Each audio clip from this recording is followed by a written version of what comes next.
नमस्कार, news point लेकर हाजिर हूं मैं राजीव। दोस्तों, कांग्रेस ने आज बड़ा ऐलान करते हुए बीजेपी को बता दिया है कि उसकी मनमानी के दिन अब पूरे हो रहे हैं। अहमदाबाद में कल से शुरू हुए 2 दिन के कांग्रेस अधिवेशन के मंच से मल्लिकार्जुन खड़गे और राहुल गांधी ने देश को बीजेपी की हकीकत से परिचित कराते हुए बता दिया कि किस तरह बीजेपी के शासन में संविधान को खत्म करने का काम हो रहा है।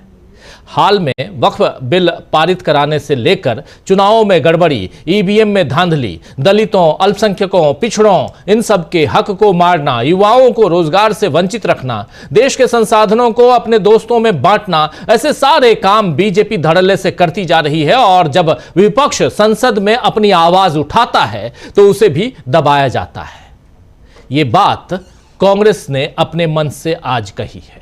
आप जानते हैं कि गुजरात में पिछले 30 वर्षों से बीजेपी का ही शासन चल रहा है। अब तो उसे मोदी और शाह का गढ़ कहा जाता है। अपना नाम हमेशा के लिए कायम करने के लिए नरेंद्र मोदी ने अपने नाम का स्टेडियम भी बनवा लिया। लेकिन इन 2 दिनों में कांग्रेस ने बता दिया कि गुजरात मोदी और शाह से पहले गांधी और पटेल का है और इन दोनों महान नेताओं ने हमेशा गरीब आवाम के हित को प्राथमिकता दी, उनके हक के लिए सत्याग्रह किए।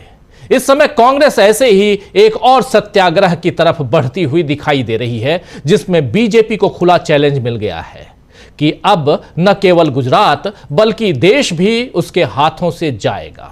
आज राहुल गांधी ने क्या कुछ कहा है, इसी मंच से आइए जरा सुन लेते हैं राहुल गांधी को। राहुल गांधी आज बहुत मुखर होकर अपनी बात रख रहे थे और सीधी चुनौती पेश कर रहे थे, सीधा अटैक नरेंद्र मोदी और उनकी सरकार पर, बीजेपी और आरएसएस पर। लेकिन उन तमाम मसलों को कैसे अपने इस मंच से राहुल गांधी रख रहे हैं, जरा सुनिए। यह सच है, आज जो भी कहें उनकी विचारधारा कॉन्स्टिट्यूशन के खिलाफ है।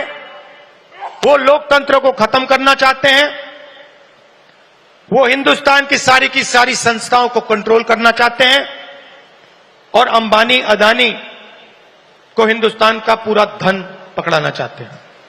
और हमारी विचारधारा कहती है कि यह देश हर जात का, हर धर्म का है, हर भाषा का है।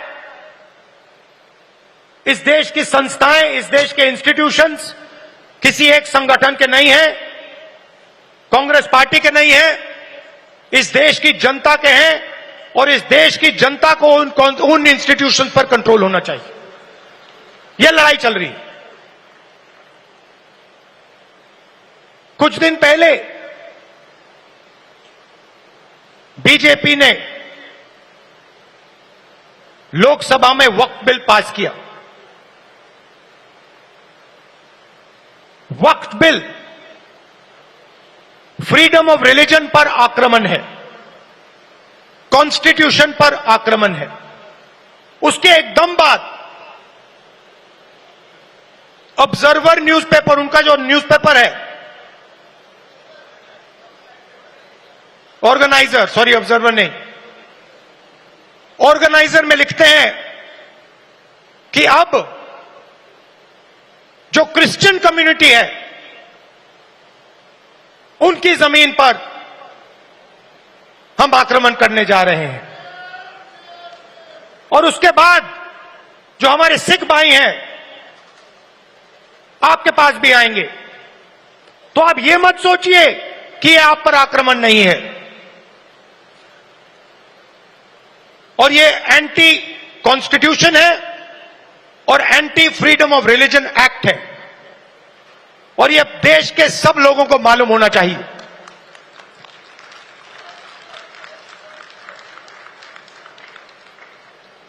तो हम चाहते हैं कि हर कम्युनिटी, हर धर्म, हर भाषा को इस देश में इज्जत मिले, रिस्पेक्ट मिले, जगह मिले।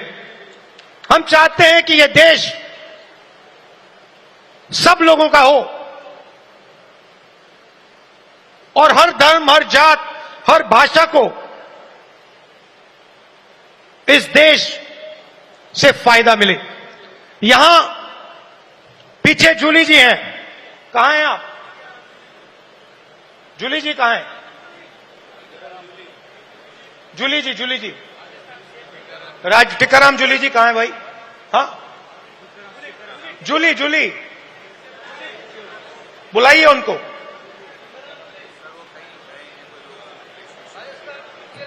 अच्छा, टीकाराम जूली हमारे सीएलपी हैं, राजस्थान के, दलित हैं, मंदिर गए थे। उनके मंदिर में जाने के बाद बीजेपी के नेताओं ने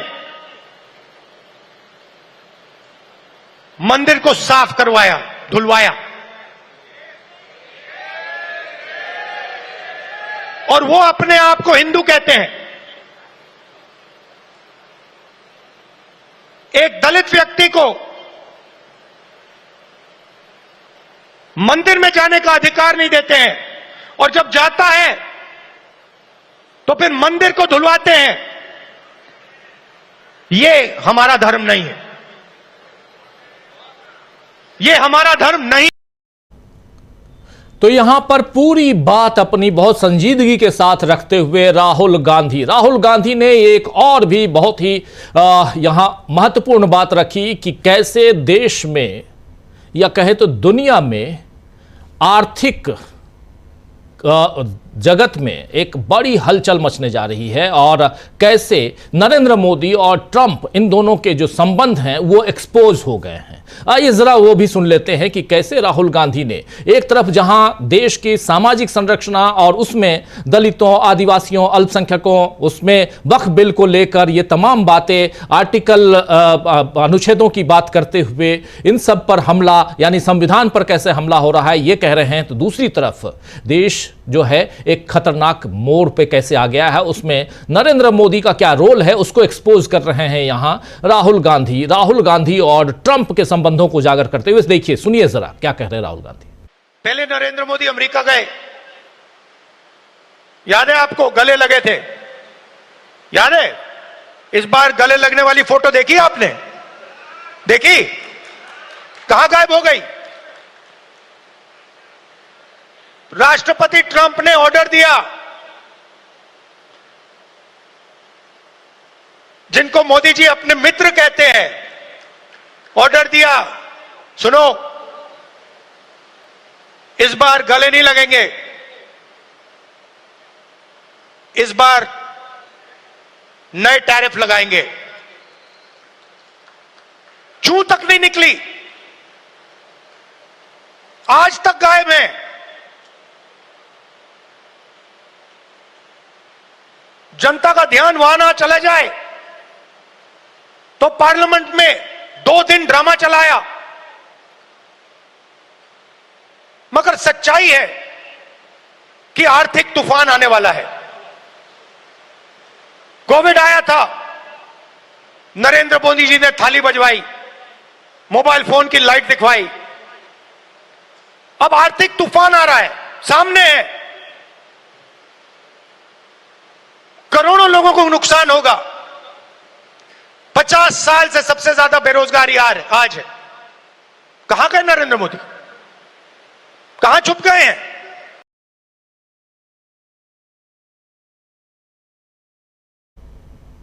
तो सुन रहे थे आप, यहां कहां गए नरेंद्र मोदी और कहां छुप गए हैं, क्योंकि आर्थिक तूफान आने वाला है इस देश में। लेकिन दूसरी तरफ बीजेपी और आरएसएस को एक्सपोज करते हुए राहुल गांधी इसी मंच से क्या कुछ कह रहे थे, जरा वो भी सुन लीजिए।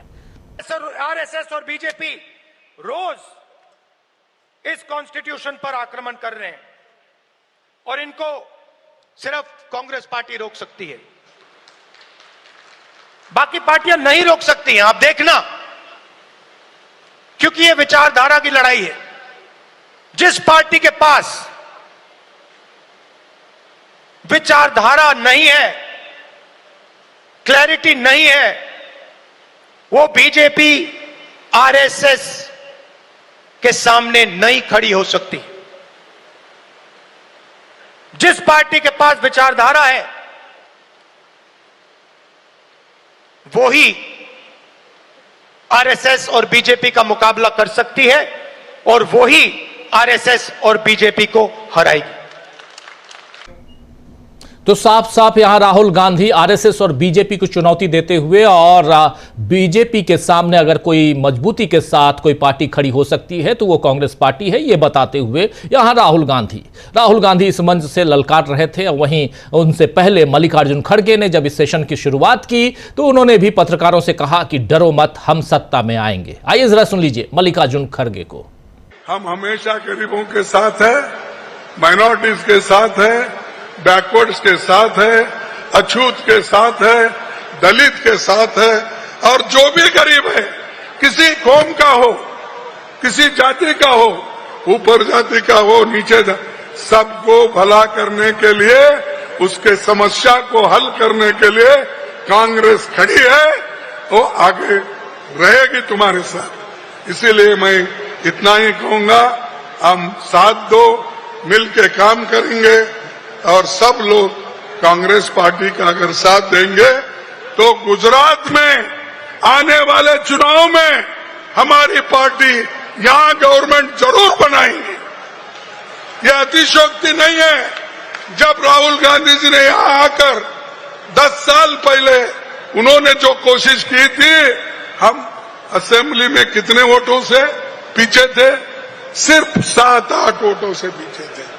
यही है, और वो 7-8 इस बार लेने का हमको सबको मिलके जोड़ के काम करने का इरादा है। इसीलिए मैं गुजरात के लोगों से भी यही कहूंगा, तुम आगे बढ़ो। शक्ति सिंह, तुम्हारी शक्ति दिखाओ और तुम्हारी शक्ति दिखाओ, सबको साथ लो और हम आपके साथ हैं, सब मिलके काम करेंगे। राहुल जी आपके साथ है, मैडम सोनिया गांधी जी आपके साथ है, मैं आपके साथ हूं। लोगों को जोड़ो, हम आगे बढ़ेंगे। चलो, तो सुन रहे थे यहां मल्लिकार्जुन खड़गे ने आज चुनावों में धांधली से लेकर विपक्ष की आवाज दबाने तक कई मुद्दों पर बीजेपी को घेरा है। आइए जरा यह भी सुन लीजिए कैसे चुनावों में धांधली और कैसे यहां बीजेपी को घेरा जा रहा है। ये सारी बातें मल्लिकार्जुन खड़गे ने ईवीएम से लेकर और कैसे ईवीएम के खिलाफ आंदोलन करेगी कांग्रेस पार्टी, इन सब पर खुलकर विचार अपने रखे। और आप जान रहे हैं कि चुनाव के वक्त और खासकर जो 3 चुनाव बीते हैं, हरियाणा, महाराष्ट्र और दिल्ली का चुनाव, जिसमें विपक्ष को हार मिली है, इसके बाद से विपक्ष ने बहुत कुछ यहां ओपन करने की कोशिश की, चुनौती दी, पेश की चुनौती बीजेपी यानी सत्ता पक्ष के सामने भी और इलेक्शन कमीशन के सामने भी। लेकिन उन चुनौतियों से पर्दा तो बाद में उठेगा और खासकर जो सवाल हैं उन सवालों का जवाब तो बाद में मिले या ना मिले, लेकिन कांग्रेस अंदरूनी मजबूती करने की, दिखाने की कोशिश कर रही है, वो साफ दिख रहा है। तो एक तरफ मल्लिकार्जुन खड़गे, दूसरी तरफ इधर राहुल गांधी की एक बाइट जरा पहले सुना देता हूं, फिर मल्लिकार्जुन खड़गे पे भी आऊंगा। राहुल गांधी आज जब अपनी बात रख रहे थे तो एक तरफ वो अमेरिका की बात कर रहे थे, दूसरी तरफ बांग्लादेश की बात भी कर रहे थे। और चाहे अमेरिका हो या बांग्लादेश हो, इन दोनों ही देशों का जिक्र करते हुए राहुल गांधी ने कहीं ना कहीं नरेंद्र मोदी को एक्सपोज करते हुए यह बता दिया कि बांग्लादेश के शासक के सामने भी, प्रशासक के सामने भी कैसे नतमस्तक हो जाते हैं नरेंद्र मोदी। आइए जरा उसको सुन लीजिए। बांग्लादेश का राष्ट्रपति उल्टा बयान देता है और नरेंद्र मोदी जी उसके साथ बैठे हुए हैं, चुप, एक शब्द नहीं निकलता मुंह से। कहां गई 56 इंच की छाती?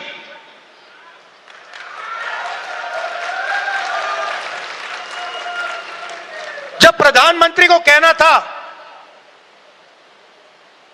इंदिरा गांधी से एक बार किसी ने पूछा, डू यू लीन लेफ्ट और राइट, मतलब आप दाएं लीन करती हैं, बाएं लीन करती हैं? इंदिरा गांधी जी ने कहा, मैं हिंदुस्तान की प्रधानमंत्री हूं, मैं ना दाएं लीन करती हूं ना बाएं लीन करती हूं, बीच में सीधी खड़ी रहती हूं। ये हमारे जो नए प्रधानमंत्री हैं, ये सीधा सामने मत्था टेक देते हैं।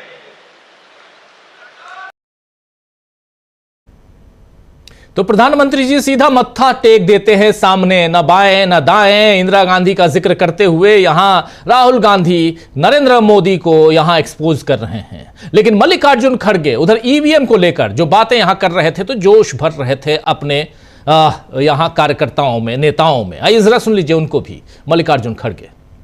आज चुनाव आयोग से लेकर संसद तक सरकार का विस्तार बनाने की कोशिश है। इलेक्शन इंस्टीट्यूशन भी उनके कंट्रोल में है और सरकार हर चीज में आज इंटरफियर करके अपना वर्चस्व हर जगह बिठा रही है। चुनाव में घोटाला हो रहा है। इलेक्ट्रॉनिक टेक्नोलॉजी के एडवांसमेंट के साथ पूरी दुनिया के विकसित देश ईवीएम को छोड़कर बैलेट पेपर की तरफ चल गए हैं। कहीं भी दुनिया में ईवीएम्स नहीं है, सिर्फ भारत में है। वो भी इतना बड़ा देश है, 140 करोड़ लोग लोकतंत्र में विश्वास रखते हैं। इसीलिए मैं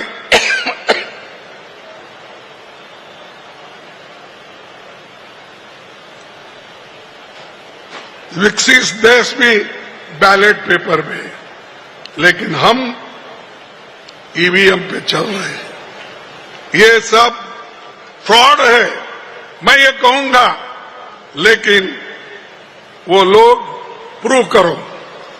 अरे आपने ऐसे टेक्निक बना लिए हैं कि जिससे आपको फायदा हो, अपोजिशन पार्टी को नुकसान हो, ऐसे टेक्नोलॉजी बनाकर अगर हमको हराना चाहते हैं तो आज नहीं कल इस देश के नौजवान उठेंगे और आपको हाथ पकड़ के ये कहेंगे हमको बैलेट पेपर होना चाहिए, ईवीएम नको। तो ये युवाओं से आह्वान करते हुए यहां साफ साफ नजर आ रहे हैं मल्लिकार्जुन खड़गे। आपको बता दो दोस्तों कि कांग्रेस ने बेलगावी अधिवेशन और उसके बाद दिल्ली की बैठक में तय किया था कि यह साल संगठन को मजबूत करने का साल रहेगा और अब इस पर काम शुरू भी हो चुका है।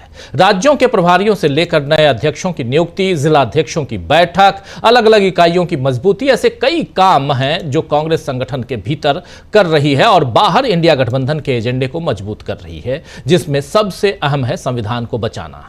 अब अहमदाबाद से भी इसी सिलसिले को आगे और आगे बढ़ाने का काम कांग्रेस ने किया है, जिसे बीजेपी किस तरह काउंटर कर पाएगी यह देखना होगा, क्योंकि उसके एजेंडे पूरे तो हो रहे हैं लेकिन उसमें सियासी फायदा मिलने की जगह नुकसान हो रहा है। वक्फ संशोधन पर चाहे जम्मू कश्मीर विधानसभा में हंगामा हो या मुस्लिम पर्सनल लॉ बोर्ड का अल्टीमेटम हो या सुप्रीम कोर्ट में और याचिकाओं का दाखिल होना हो, बीजेपी को इस मुद्दे पर कृषि कानून की तरह शायद यू टर्न लेना पड़े, इसके पूरे आसार हैं। तो किस तरह बीजेपी को कांग्रेस से मिल गई है बड़ी चेतावनी, बड़ी चुनौतियां, और मनमानी के दिन बीजेपी के कैसे पूरे हो रहे हैं और कैसे कांग्रेस पार्टी ने ढेर सारे ऐलान कर दिए हैं, इसी पर चर्चा करेंगे। ये हमारे साथ कुछ वरिष्ठ साथी जुड़े हुए हैं, उन सबसे पहले आपका